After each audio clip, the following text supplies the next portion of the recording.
Hey, what's going on, everybody? So I was just thinking about universal things across all schools. So here's something.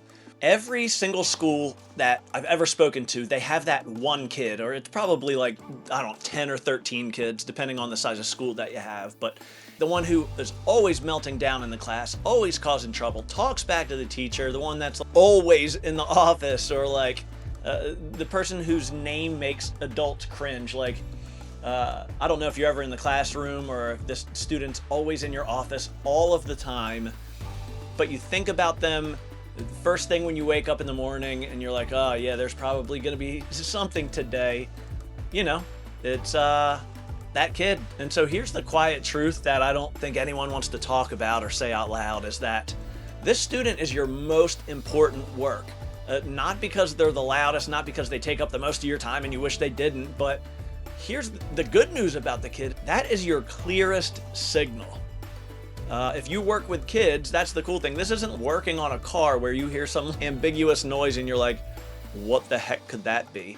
If you sat down and you thought about it, this kid is showing you the clearest signal out of any other kid.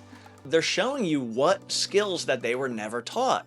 Whether that's impulse control, emotion regulation, how to fix a mistake that they made, how to say sorry, how to ask for help, how to handle their internal frustrations or the things that they're not good at. And so most of the kids in your school, they're probably just like, you know, coping well enough to get by.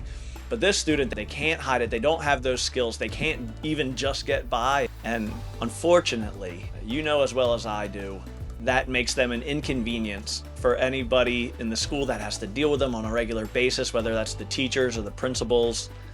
It makes them exhausting. It makes them easy to label as a bad kid or whatever it is. But the way that adults respond to these kids, that becomes the story that they carry around with them. So they might really need you even more than you think from that standpoint. They don't just remember what they did, they remember how they were treated when they did it. Does somebody see them as broken? Did somebody say, like, what is wrong with you? That might stick with them. And then they start carrying around this internal monologue like, man, I'm a real problem. I'm a real inconvenience to these people. And that's not what we want them to carry around with them for the rest of their life. And so I know this because I sat in those offices. I worked with these kids as a school counselor for a long, long time.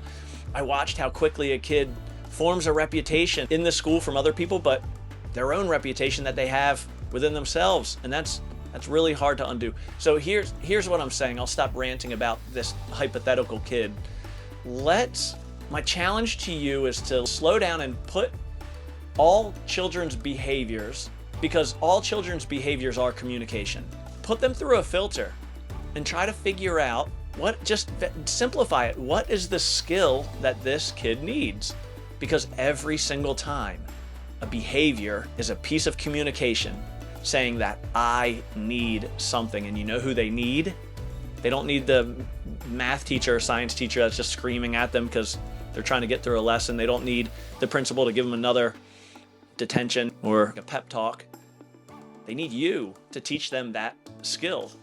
So if you need help with those skills, we got a really amazing curriculum. I know you've probably heard about it if you're seeing this video.